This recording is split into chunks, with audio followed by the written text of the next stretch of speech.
شروع کریں گے۔ بسم اللہ الرحمن الرحیم وبہ نستعین والصلاة والسلام علی رسولہ الامین وعلی آلہ وصحبہ اجمعین ومن تبعہم بإحسان الی یوم الدین۔ اللہم علمنا بما ينفعنا وانفعنا بما علمتنا ربی زدنی علما رب اشرح لی صدری ویسر لی امری واحلل عقدۃ من لسانی یفقہوا قولی۔ چلیے، ہم ہجرت کے بارے میں پڑھ رہے تھے۔ رسول اللہ صلی اللہ علیہ وسلم مکے سے نکل کر غار ثور گئے۔ غار ثور سے 4 افراد کا قافلہ مدینہ منورہ پہنچا۔ پہلے قبا پہنچے، پھر قبا سے مدینہ آئے۔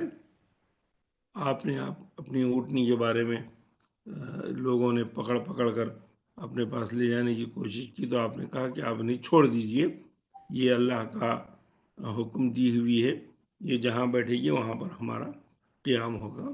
یہ ابو ایوب انصاری کے گھر کے قریب بیٹھی اور وہیں پر آپ کو ٹھہرنے کا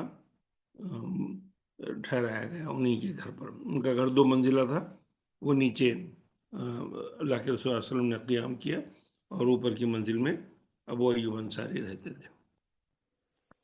ایک مرتبہ کا واقعہ ہے، ابو ایوب انصاری لکھتے ہیں کہ اوپر پانی کا مٹکا پھوٹ گیا، پانی کا مٹکا اوپر تھا،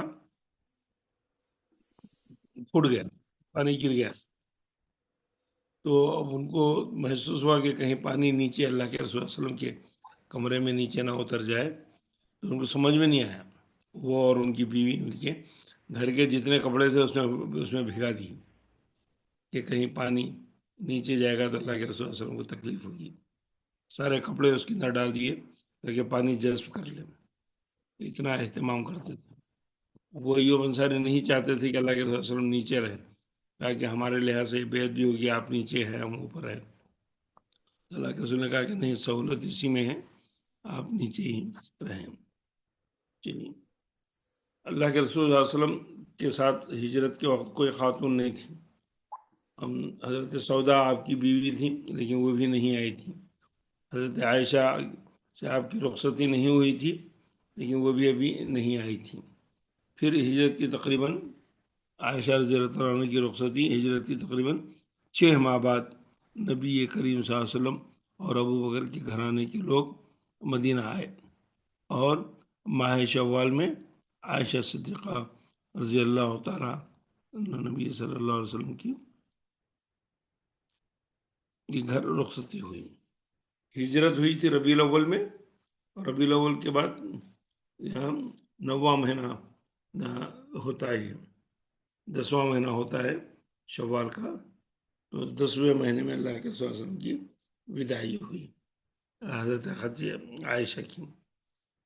چلیے، اب اس کے بعد مسجد نبوی کی تعمیر۔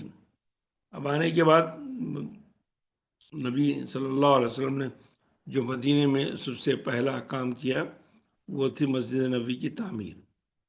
جو مسجد بنائی گئی اس کی نسبت رسول اللہ صلی اللہ علیہ وسلم کی طرف کی گئی، مسجد رسول، مسجد نبوی۔ بنو نجار کے باغ میں سہل اور سہیل نامی یتیم بچوں کی زمین تھی۔ 2 بچے تھے، یتیم تھے، ایک کا نام سہل تھا اور دوسرے بچے کا نام سہیل تھا۔ یہ بنو نجار صلی اللہ علیہ وسلم کا ننیھالی قبیلہ تھا، یہ ان کے بچوں کے باغات کی زمین تھی، تو وہاں پر یہ اونٹنی بیٹھ گئی، تو آپ نے کہا کہ یہیں پر ہم رکیں گے اور یہیں پر مسجد کی تعمیر ہوگی۔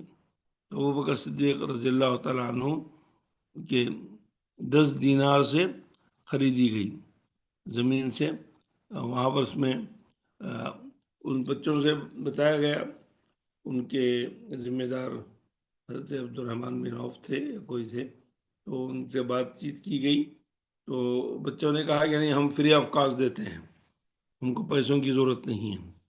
تو حضرت اللہ کے رسول نے کہا کہ نہیں، یہ یتیم بچے ہیں، ان کو پیسے دے دو۔ تو اللہ کے رسول صلی اللہ علیہ وسلم نے ابو بکر رضی اللہ تعالیٰ عنہ، ابو بکر رضی اللہ تعالیٰ عنہ بہت مالدار تھے۔ جب وہ اسلام لائے تھے تو ان کے پاس 10 کلو سونا تھا، یعنی 10 کلو سونے کے برابر کی رقم تھی، دینار تھے، 35,000 دینار تھے۔ 35,000 دینار تقریباً 10.25 کلو سونے کے برابر ہوتے ہیں۔ تو اب اللہ کے رسول صلی اللہ علیہ وسلم کی مدد میں، دین کے لیے آپ خرچ کرتے رہے۔ تو ان 13 سالوں میں آپ بزنس بھی کرتے تھے، مدد بھی کرتے تھے، غلاموں کو خریدتے تھے، بیچتے تھے۔ جب آپ ہجرت کرنے لگے تو اس وقت آپ کے پاس 5,000 دینار تھے، 5,000 دینار تھے۔ تو وہ رقم لے کر آپ آئے تھے، اور وہاں مکے میں ایک پیسہ بھی وہاں پر نہیں چھوڑا تھا، کیونکہ کبھی بھی ایمرجنسی ہوتی ہے، رسول صلی اللہ علیہ وسلم کو ضرورت پڑ سکتی ہے، تھوڑا تھا۔ ان کی بیٹی تھی اسماء بنت ابی بکر، اور ان کے والد تھے حضرت ابو بکر کے والد تھے عبداللہ بن ابی قحافہ۔ تو وہ بہت بوڑھے تھے، آنکھیں ان کی کمزور تھی۔ تو انہوں نے ایک دن بیٹی اپنی پوتی سے پوچھا کہ اسماء، تمہارے والد ابو بکر تو گئے یہاں سے، لیکن ہمارے لیے کچھ چھوڑا؟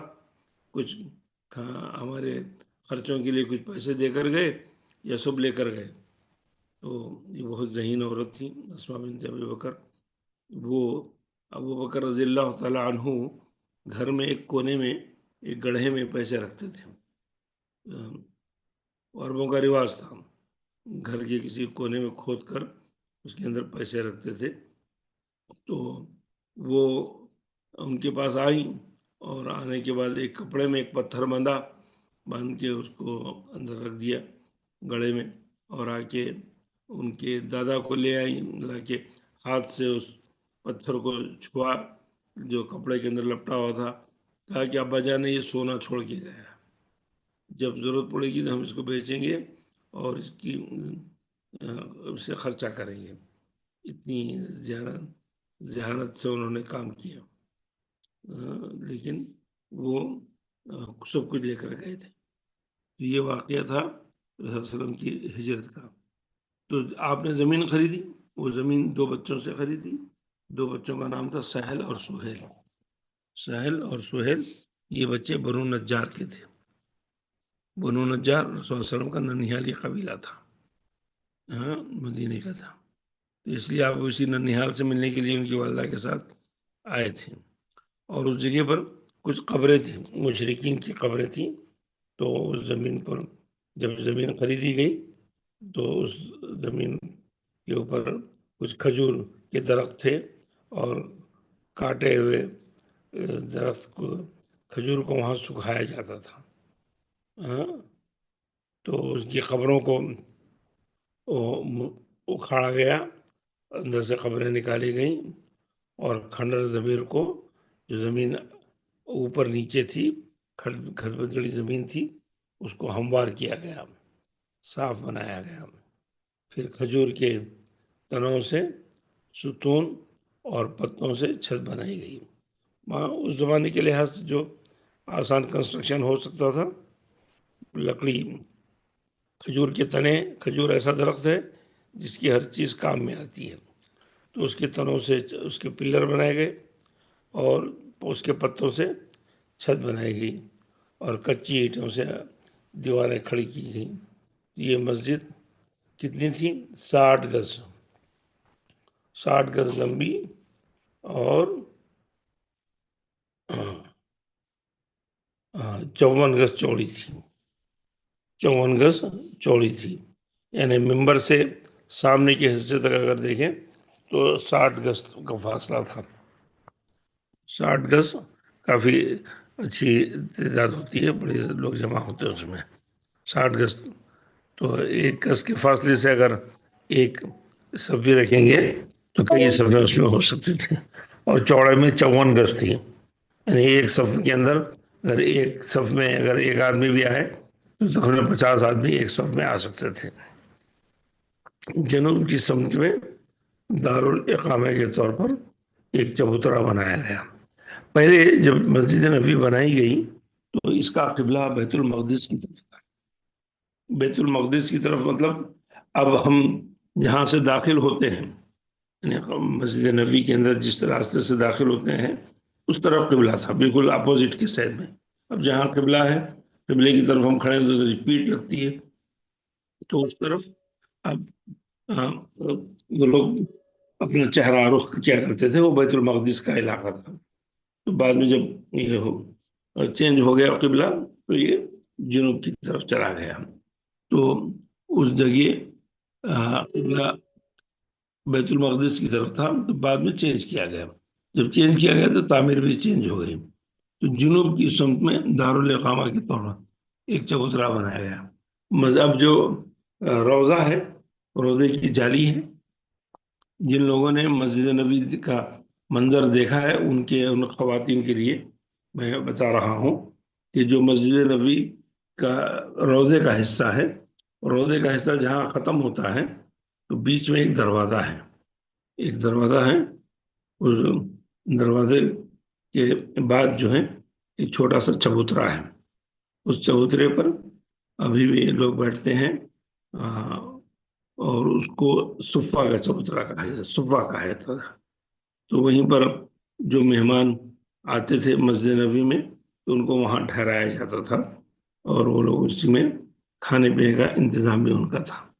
تو کھانے پینے کا انتظام اور رہنے کا انتظام تھا، تو اس لیے اس کو دارالاقامہ بھی کہتے تھے.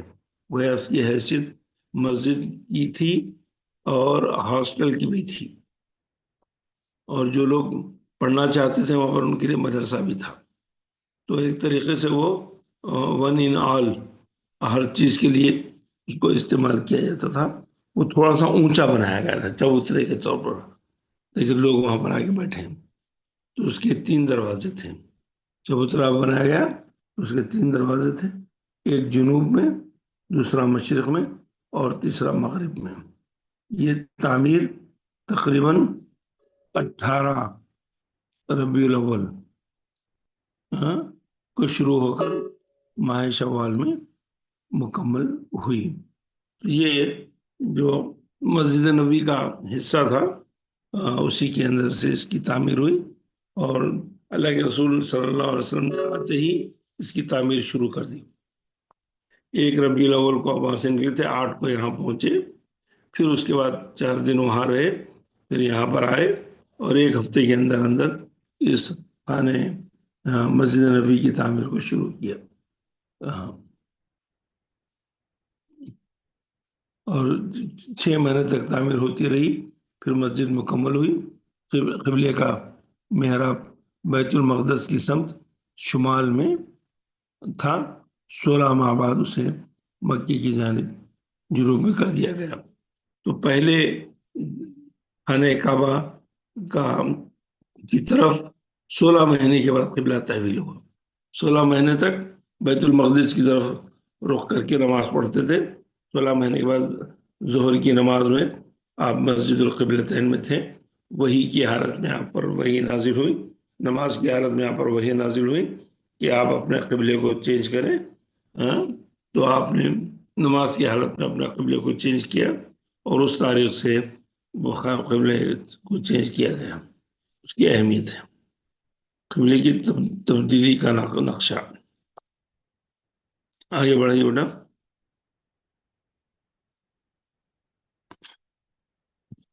ہاں، یہ جو مسجد دکھائی دے رہی ہے، جو پہلا قبلہ بیت المقدس کی طرف، یہ اس طرف جو دکھایا جا رہا ہے. اب جدھر انٹرس ہے، جیسے ہم چل کے آتے ہیں، سامنے پہلا قبلہ جہاں لکھا ہوا ہے وہ بیت المقدس کی طرف کا علاقہ ہے، اور دوسرا قبلہ جس طرف خانہ کعبہ ہے. اب ہم جس طرف رخ کر کے نماز پڑھتے ہیں اس طرف. یہ جو تصویر لی گئی ہے یہ پیچھے کی ہے، مسجد نبی کے پیچھے کے حصے کی تصویر ہے. یہ پیچھے کی دیواروں سے لی گئی ہے، اور وہ سامنے کا حصہ ہے جہاں لمبے لمبے منار، آپ کو مینار دکھ رہے ہیں. یہ اب سامنے کا حصہ ہے. تو پہلے اس طرف قبلہ تھا، اب پلٹ کر اس طرف قبلہ کر دیا گیا. پہلے جہاں شمال کی طرف تھا اب جنوب کی طرف ہے. ذہن میں رکھیں، شمال جنوب، شمال جنوب. تو پہلا قبلہ جو بیت المقدس کی طرف ہے وہ بیت المقدس شمال کی طرف واقع ہے مدینے سے، تو قبلہ شمال کی طرف تھا، پھر بعد میں جنوب کی طرف ہو گیا، جنوب مکے کی، تو مکہ جنوب کی طرف ہے، تو یہ قبلہ اس طرف ہو گیا۔ قبلے کے سلسلے میں یہ حکم ہے کہ قبلہ عین القبلہ ہونا چاہیے یا جہت القبلہ ہونا چاہیے۔ کیا مطلب عین القبلہ یا جہت القبلہ؟ عین القبلہ کا مطلب یہ کہ بالکل سیدھ میں، خانہ کعبہ کے بالکل سیدھ میں، اگر وہاں سے آپ خانہ کعبہ کے دروازے کے پاس سے لائن کھینچیں تو سیدھا مسجد نبوی تک ایک ہی لائن میں آئے گا، بالکل سیدھ میں جو رہے اس کو عین القبلہ کہتے ہیں، بالکل بھی عین ہی سیدھے سیدھے ہو۔ اور ایک ہوتا ہے جہت القبلہ، لیکن اس کی رخ خانہ کعبہ جنوب کی طرف ہے، تو جنوب کے کسی بھی حصے میں آپ نماز کے لیے قبلہ رخ کر سکتے ہیں، تو اس طرف رخ ہوگا صرف، لیکن بالکل اگر لائن کھینچیں گے تو ڈائریکٹ نہیں آئے گی، سمت آئے گا، تو اس سمت کے لحاظ سے آپ کہیں بھی نماز پڑھ سکتے ہیں۔ تو یہ عین القبلہ مکے کا، مدینے کا جو قبلہ ہے وہ حضرت جبرائیل علیہ السلام نے اس کی نشاندہی کی اور اس کو عین القبلہ کہتے ہیں۔ اگر خانہ کعبہ کے پاس سے، اس کے دروازے کے پاس سے، اس کے سامنے کے حصے سے اگر لائن سیدھی لکیر مدینے تک کھینچی جائے گی تو مسجد نبوی کا جو محراب ہے وہاں پر وہ لائن آئے گی، اس کو کہتے ہیں عین القبلہ۔ اگر رخ اس طرف ہے، آگے پیچھے سائڈ میں تھوڑا سا آگے ہو، ادھر نہ ہو، لائن کراس ہو جائے، تو اس کو کہتے ہیں جہت القبلہ۔ تو جہت القبلہ جائز ہے، جسے ہم کسی اور جگہ پر ہیں تو عین القبلہ کی تعین نہیں کر سکتے، جہت القبلہ کی کرتے ہیں، لیکن اللہ تعالیٰ نے مسجد نبوی کی تعمیر عین القبلہ کے طور پر کی ہے، بالکل بھی یہ نہیں ویسی جگہ پر ہے۔ اس تصویر سے آپ کو یہ بات سمجھ میں آ گئی ہوگی۔ تو ہجرت کا پہلا سال، ہجرت کا پہلا سال، سب لوگ آگے بڑھائیے،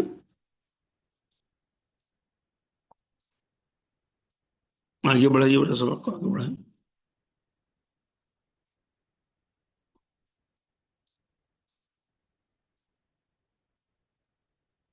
ہاں، اذان کی مشروعیت، اذان کی مشروعیت مطلب شریعت میں اذان کب اور کیسے شروع ہوئی، شریعت میں اذان کب اور کیسے شروع ہوئی۔ مسجد نبوی تعمیر ہو گئی، تعمیر ہونے کے بعد اب لوگوں کو نماز کے لیے کیسے بلایا جائے، اس پر مشورہ ہوا، اس پر مشورہ ہوا، تو لوگوں نے الگ الگ مشورے دیے۔ کسی نے کہا ناقور بجاؤ، جیسے پنگا بجاتے ہیں، زور سے پنگا بجاؤ، کہا کہ نہیں یہ یہودیوں کی علامت ہے، یہ مسلمانوں کی نہیں۔ کسی کہا کہ گھنٹی بجاؤ، کہا کہ یہ بھی زیب نہیں دیتا۔ کسی نے کہا، الگ الگ قسم کے مشورے دیے، تو یہی باتیں چل رہی تھیں کہ اتنے میں ایک صحابی تھے عبداللہ بن زید بن عبد ربی، عبداللہ بن زید بن عبد ربی، یہ قبیلہ خزرج کے ایک صحابی تھے، اور یہ انصاری صحابی تھے۔ مدینے کے صحابہ کو انصار کہتے ہیں۔ یہ انصاری صحابی تھے۔ وہاں دو بڑے قبیلے تھے، ایک بڑا قبیلہ خزرج اور دوسرا بڑا قبیلہ اوس، مدینے کے دو بڑے قبیلے تھے۔ تو خزرجی، تو یہ عبداللہ بن زید بن عبد ربی نے ایک بار خواب دیکھا، خواب سے بلال رضی اللہ عنہ کو موزون بنایا گیا۔ یہ پھر یہی خواب عمر بھی دیکھا، ہاں، اور اس کے بعد یہ خواب انہوں نے دیکھا کہ ایک شخص خواب میں ناقور لے کے جا رہا ہے، اسے پوچھے کہ بھائی تم کیا لے کے جا رہے ہو، کہا کہ یہ ناقور ہے، اس سے پھونکتے ہیں، اس میں آواز آتی ہے۔ تو عبداللہ بن زید بن عبد ربی نے کہا کہ یہ تو مجھے بیچ دو۔ کہا کہ تم لے کے کیا کرو گے؟ کہا کہ ہم نے مسجد بنائی ہے، ہم مسجد کے پاس کھڑے رہ کر اس کو پھونکیں گے تو اس کی آواز سن کر لوگ جمع ہو جائیں گے۔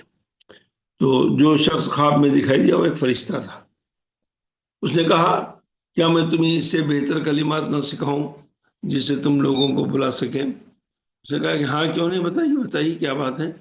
تو انہوں نے وہ اذان کی کلمات پڑھ کر بتائے، اللہ اکبر اللہ اکبر اللہ اکبر اللہ اکبر، اشہد ان لا الہ الا اللہ، اشہد ان لا الہ الا اللہ، اشہد ان محمد رسول اللہ، اشہد ان محمد رسول اللہ، حی علی الصلاح حی علی الصلاح حی علی الفلاح حی علی الفلاح، اللہ اکبر اللہ اکبر لا الہ الا اللہ، یہ کلمات وہ سنے اور بہت ہی ان کی نیند بیدار ہوئی، جو نیند میں سے اپنی چادر کو گھسیٹتے ہوئے سیدھے سیدھے سیدھے چلتے ہوئے اللہ کے رسول صلی اللہ علیہ وسلم کے پاس آئے اور آ کے انہوں نے اللہ کے رسول کو اپنا خواب بتایا. خواب بتایا تو یہ اذان بھی ذکر کیا اور کلمات کو بھی دہرایا. تو اللہ کے رسول صلی اللہ علیہ وسلم نے اس کو حضرت بلال کو بلایا اور ان کو کلمات بتائے سنائے اور اس کے بعد ان سے یہ اذان دلوائی. اس طریقے سے اذان شروع ہوئی. اور یہی خواب جو خواب عبداللہ بن زید بن عبد ربی ہی نے دیکھا تھا، یہی خواب عمر رضی اللہ تعالیٰ عنہ کو بھی دکھائی دیا. تو انہوں نے بھی یہی خواب آگے اللہ کے رسول صلی اللہ علیہ وسلم کو ذکر کیا، جس کی تقویت مل گئی. یہ من جانب اللہ کی طرف سے اشارہ ہے کہ نماز کو بلانے کے لیے اذان کا اہتمام کیا جائے. اور اذان کے الفاظ یہ ہیں، اذان کے الفاظ یہ ہیں. مردوں کو تو اکثر اذان یا اقامت کے الفاظ یاد ہیں، عورتوں کو بھی اذان یاد ہوتی ہے کیونکہ عورتیں تو اذان دیتی نہیں ہیں، لیکن ان کو اذان کے الفاظ یاد ہیں. کوئی اذان کے الفاظ دہرا سکتا ہے؟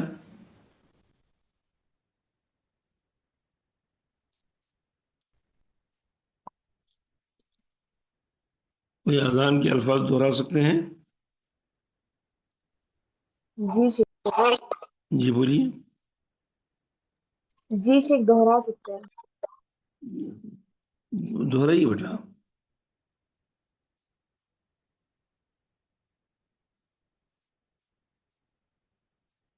کوئی دہرائیے، کوئی الفاظ آہستہ سے بولیے. جی جی اللہ اکبر اللہ اکبر اللہ جی اکبر اللہ اکبر اشهد ان جی لا اله الا الله اشهد ان لا اله الا الله اشهد ان محمدا رسول الله اشهد ان محمدا رسول الله حي على الصلاة حي على الصلاة حي على الفلاح حي على الفلاح الله اكبر الله اكبر لا إله إلا الله. ماشاء اللہ ماشاء اللہ، جزاک اللہ خیر، جزاک اللہ خیر. عموماً خواتین کو اقامت اذان یاد نہیں ہوتی. اقامت میں کیا اضافہ ہے؟ جی اقامت میں یہ تو ہاں اذان ہو گئی، جی اقامت میں کیا؟ قد قامت الصلاة بولتے ہیں. قد قامت الصلاح، اللہ حی علی الصلاح حی علی الفلاح کے بعد قد قامت الصلاح، قامت الصلاح اس کو جی کہنا چاہیے. اچھا ٹھیک. حی علی الصلاح حی علی الفلاح کا معنی کیا ہے؟ نماز کی طرف آؤ، کامیابی کی طرف آؤ. جی جی صحیح ہے، ٹھیک ہے، جزاک اللہ خیر. وإياك خير كثير. ٹھیک ہے. پھر دوسرا مرحلہ جو مکے میں آنے کے بعد طے پایا وہ تھا مواخات. وہ تھا مواخات. مواخات یہ اخ سے ہے، اخ، اخ سے مواخات. اخ کے معنی بھائی، مواخات کے معنی بھائی چارہ. دو بھائیوں کو آپس میں ملانے کے لیے عربی میں مواخات کا لفظ استعمال ہے. آخا یواخی مواخاتن، اس کے لیے. تو ذی قعدہ میں مہاجرین و انصار بھائی چارگی قائم کی گئی.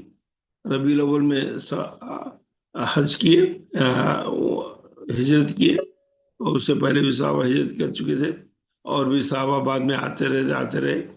تو اب جب مہینہ سال ختم ہونے کے لیے ایک مہینہ باقی تھا تو ذوالقعدہ کا جب مہینہ آیا تو صحابہ کے درمیان میں مہاجرین اور انصار. مہاجرین کون؟ وہ جو مکے سے اپنا کاروبار، گھر، سامان سب چھوڑ کر آئے تھے، وہ لوگ مہاجر. انصار کون؟ وہ جو مکے میں موجود تھے، وہ مکے مدینے میں موجود تھے اور باہر سے آنے والے، خاص طور پر مکے سے آنے والوں کا انہوں نے استقبال کیا تھا. انہیں اپنا گھر دیا، اپنے بہت سارا ساز و سامان دیا، پیسہ دیا، حتیٰ کہ بیویوں کو طلاق کر کے بیویوں سے شادیاں کرا دی. تو اس کو کہتے ہیں مواقعات. یہ اللہ کے رسول صلی اللہ علیہ وسلم نے نام کی فہرست جاری کی تمام انصار صحابہ کی اور مہاجرین صحابہ کی، اور ایک کو دوسرے سے جوڑ دیا. کہا کہ آج سے تمہارے یہ بھائی ہیں، یہ تمہارے بھائی ہیں، تو ان کو وراثت میں بھی حصہ ملے گا اور دوسرے بہت سارے مراعات ان کے لیے رہیں گے. تو بالکل جس سے بھائی کا حق ہوتا ہے ویسے ان کا حق ہوگا. شروع میں یہ بات ان کو بتائی گئی، یہ چیز بتائی گئی. تو اس کے لحاظ سے اس کو کہتے ہیں مواخات، بھائی چارگی کی کاروائی. اللہ کے رسول صلی اللہ علیہ وسلم نے 50 صحابہ کے درمیان میں یہ کاروائی انجام دی، امن کا معاہدہ. اس کے بعد عرب وہاں پر تجارت بہت زیادہ کرتے تھے، تجارت کا وہاں پر کاروبار ہوتا تھا. تو اس کے اوپر، مارکیٹ کے اوپر، تجارت کی منڈی کے اوپر زیادہ طور پر عرب قبائل میں یہودی قبائل چھائے ہوئے تھے بزنس میں. تو ان کے لحاظ سے کچھ چیزوں پر معاہدے طے ہوئے، جنگی معاہدے طے ہوئے، آپس میں لڑیں گے نہیں، یہ مسلمان کسی سے لڑیں گے تو ان کا ساتھ دیں گے، اور بازار کے قوانین متعین کیے گئے تاکہ پورا مارکیٹ ان کے ہاتھ میں نہ رہے. تو اس طریقے سے اس کو بھی امن معاہدہ کہا جاتا ہے یا اگریمنٹ کے نام سے مانا جاتا ہے. تو عرب قبائل اور یہود قبائل، یہود کے 3 مشہور قبائل تھے، بنو قینقاع، بنو نذیر اور بنو قریظہ. یہ 3 یاد رکھیے، تینوں قبائل کا نام قاف سے شروع ہوتا ہے. بنو قینقاع، بنو نذیر، بنو قریظہ. نذیر یہ 3 قبیلے تھے جو وہاں مشہور قبیلے تھے، اور یہودیوں کے انہیں سے خرید و فروخت ہوتی تھی، اور یہ لوگ مارکیٹ کے اوپر ان کا قبضہ تھا. جنگی ساز و سامان بناتے تھے تو مسلمان ان سے خریدتے تھے، اور بہت ساری چیزیں ان کی طرف سے رکھی گئی تھی. پھر مکے ہی میں جنگ کی اجازت دی گئی. مشرکین کی شرارتوں کے خلاف جنگ کی اجازت مکہ مدینہ میں ہی ملی. اس کے اندر سورہ توبہ کے اندر آیات بتائی گئی ہیں کہ تم پر ظلم کیا گیا تھا، اب ظلم کے بدلے میں تم اب تک سہتے رہے ہو، اب ٹائم کی ضرورت نہیں ہے. اگر تمہاری طرف کوئی انگلی اٹھاتا ہے تمہارے مال کی طرف اور امانت کی طرف، تو اس کے بدلے میں تم کو جنگ کرنی ہے، ان کو اس کا بدلہ چکانا ہے، تو ایسا کچھ نہیں کر سکتے جو عام طور پر ان کے حق میں کیا جاتا ہے. یہ بات تھی جنگ، اس کے معاہدے کی، جنگ کی. تو جنگ کے سلسلے میں کچھ قواعد متعین کیے گئے. مشرکین کی شرارتوں کے خلاف جنگ کی اجازت ملی کیونکہ ان کے شرارتیں بڑھتی چلی جا رہی تھیں. تو اس سلسلے میں جو سب سے پہلا غزوہ ہوا، جس جنگ میں آپ صلی اللہ علیہ وسلم خود شریک ہوئے، اسے غزوہ کہتے ہیں. غزوات کی تعداد 27، سب سے زیادہ غزوات 2 ہجری میں پیش آئے. 1 سال تو آپ کی تربیت میں اور لوگوں میں گزر گیا. اس کے بعد لوگوں کے درمیان میں لڑائیاں شروع ہوئی. تو پہلی جو لڑائی شروع ہوئی پہلے سال میں، اس کے اندر جس لڑائی میں کفار کے خلاف میں اللہ کے رسول صلی اللہ علیہ وسلم بنفس نفیس کھڑے ہوتے تھے، اس کو غزوہ کہا جاتا تھا. اور جس میں آپ شریک نہیں ہوتے تھے، صحابہ کو اس جنگ کے لیے بھیجتے تھے، اس کو سریہ کہا جاتا تھا. تو جس جنگ میں آپ صلی اللہ علیہ وسلم خود شریک ہوئے اسے غزوہ کہتے ہیں. غزوات کی تعداد 27 ہے. جن جنگوں میں اللہ کے رسول نے شرکت کی ان کی تعداد 27 ہے. اور سب سے زیادہ غزوات 2 ہجری میں پیش آئے. سب سے زیادہ لوگ اسی میں پیش آئے، جن کی تعداد 8 ہے. جن کی تعداد 8 ہے. 27 غزوات میں سے صرف 9 میں جنگ ہوئی، باقی غزوات بغیر جنگ کے ختم ہو گئے۔ رسول صلی اللہ علیہ وسلم تو نکلے تھے لیکن وہاں دشمن وہاں سے بھاگ گیا یا اس کی ضرورت نہیں ہوئی۔ اس میں 9 غزوات ایسے تھے جس میں رسول اللہ علیہ وسلم نے نفسی شرکت کی اور اس کے بعد وہ جنگ کامیاب ہوئی، سوائے جنگ احد کے۔ یہ سلسلہ چلتا رہا۔ سریہ غزوے کے مقابلے میں جو کہلاتا ہے وہ ایک سریہ۔ سریہ جس جنگ میں آپ صلی اللہ علیہ وسلم خود شریک نہیں ہوئے بلکہ آپ نے صحابہ کرام کو بھیجا، سریہ کہتے ہیں۔ اس کی تعداد تقریباً 100 ہے۔ 100 سے زیادہ غزوے ہوئے ہیں جس میں صحابہ نے شرکت کی اور بنفس نفیس و خود جنگ کے لیے نکلے۔ ٹھیک ہے، یہاں روک دیتے ہیں، کوئی سوال ہے تو پوچھ لیجئے۔ دیکھیے یہاں روکتے ہیں، کوئی سوال ہے تو پوچھ لیجیے۔ السلام علیکم ورحمۃ جی وعلیکم السلام۔